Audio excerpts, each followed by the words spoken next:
Andrew Main here with a question from Videoman867. He wants to know what illusions I would consider practical for the street.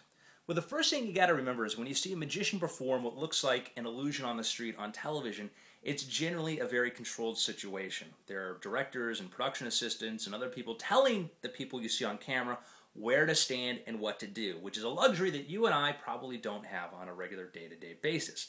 That being said, there are some illusions that you can perform on the street or in an open environment like that.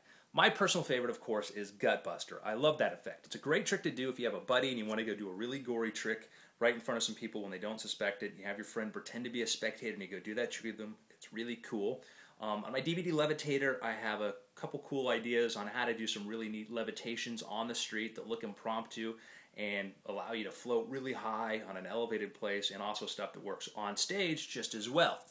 Another one of my favorites, again, not just to stick to my stuff, but I have spent a lot of time trying to create illusions that are very robust. Voodoo Box is really, really popular. This is an effect where you put somebody into a cardboard box and you shove a bunch of umbrellas through it.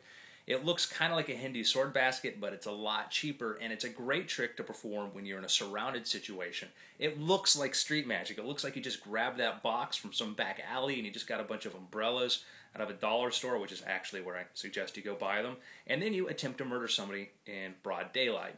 So those are some of my favorite effects, but I think really good street magic doesn't have to be big. It can be small. There are some world-class street performers that never perform with anything larger than a deck of cards, because that's all you really need to capture somebody's imagination. I think a big illusion can be really fun every now and then, but don't drive yourself crazy trying to think of that, because the real goal is just to entertain people, and you can do that with much smaller things, with much simpler ideas. If you have a question, send it to Andrew at andrewmain.com. Put in the subject line, questions.